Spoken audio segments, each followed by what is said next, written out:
Hi everybody, welcome back to the channel. Thank you for joining me and thank you for your continued support.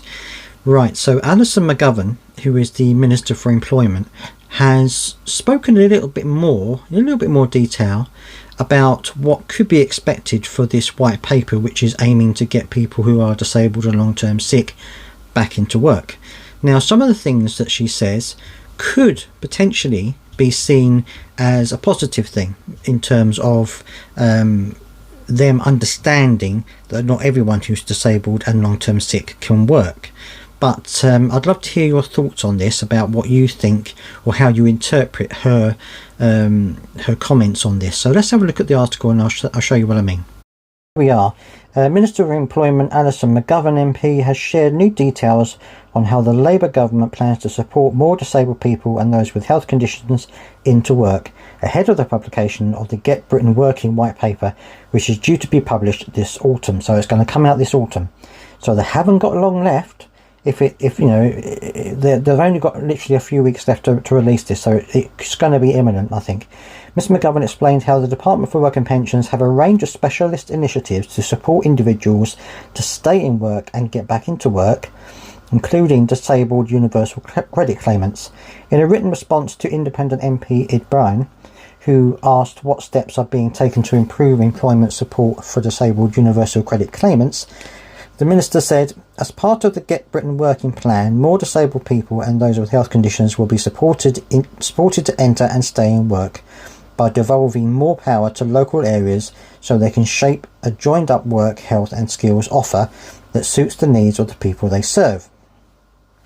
She carried on saying, good quality work is generally good for health and well-being, so we want everyone to get work and get on in work, whoever they are and wherever they live. We want people to avoid poverty, and for this to happen we must ensure that disabled people and people with health conditions have the opportunity to work and save for as long as they wish and are able to.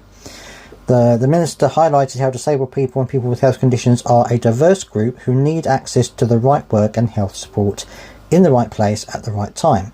She said, we have a range of specialist initiatives to support individuals to stay in work and get back into work, including disabled universal credit claimants. This included support for work coaches and disability employment advisors in job centres, access to work grants and the work and health programme, joining up health and employment support around the individual through employment advisors in the NHS, talking therapies and individual placement and support in primary care.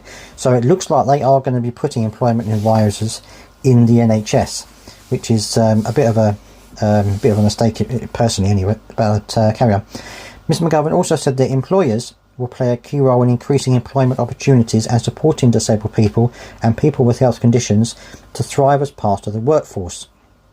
Support for employers includes increasing access to occupational health, a digital information service for employers and a disability confidence scheme. So it seems to me, looking at this, that they're wanting to get, obviously they want to get disabled people and people with long-term illnesses back into work, and I'm hoping that by doing this at a more local level they may be able to differentiate between those people who are disabled or long-term illness who want to work and those who absolutely cannot work. Now I'm hoping that this will be the outcome. And but I would love to hear your thoughts on this, because obviously there are things in here such as having work coaches in the NHS and stuff like that that are problematic, and obviously what they say now doesn't necessarily mean what's going to happen in the white paper.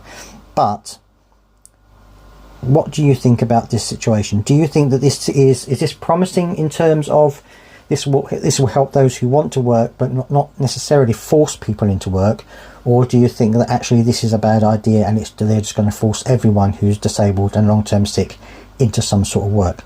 I'd love to hear your thoughts on this as always. Let me know down in the comment section what you think, and I will see you next time.